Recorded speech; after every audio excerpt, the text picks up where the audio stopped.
السلام عليكم ورحمة الله وبركاته. كسو دوادا channel كيني لو يقانا كوبعي software على كبرتين عشرة كلا دوان أو كلا بحاف سوماليغا.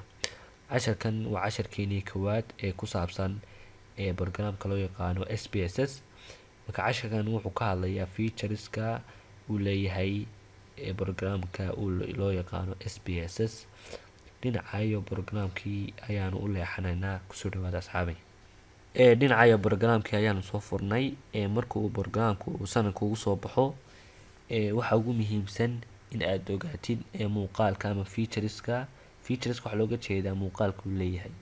marka casharka koowaad waxaan ku qaadanaa muuqaalka uu leeyahay.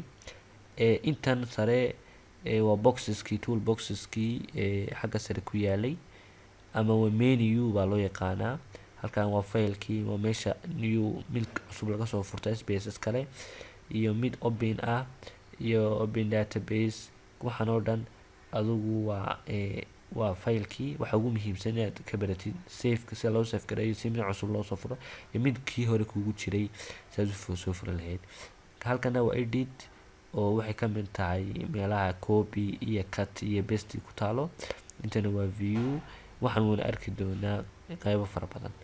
waxa ugu muhiimsan aanu arki doonaa waa qaybta loo yaqaano analysis, si gaar ahaan descriptive statistics.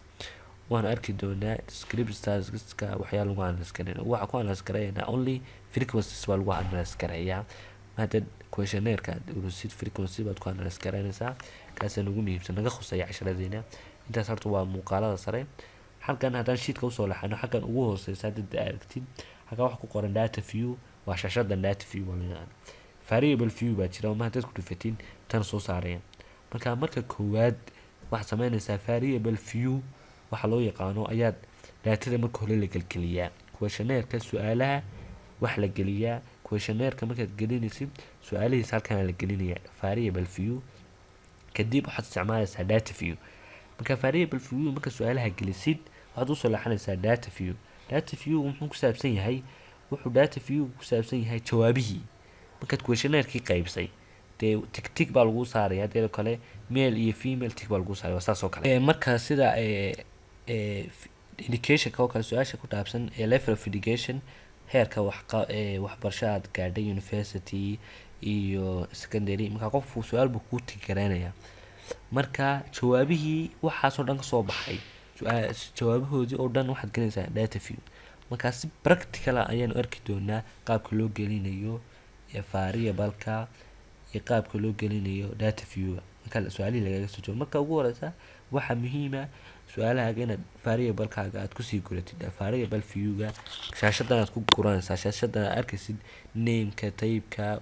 marka waxa ugu muhiimsan 5 qodob baa ugu muhiimsan. 5taa aanu kala faahfaahin doono. 5tan eeg column-iskan column-ka is waa name, column-kan waa type. waa labada column waa muhiim. qodobka kusii xiga waa type waa label-ka kaasina waa muhiim. ka value kaasina waa muhiim iyo measure kaasaa ugu muhiimsan. intaas oo haddaad fahantid SPSS adaa ka adag. marka asxaabay casharkeena featureskaas intaasaan kusoo gabagabeynaa. asalaamu calaykum waraxmatullahi wabarakaatu.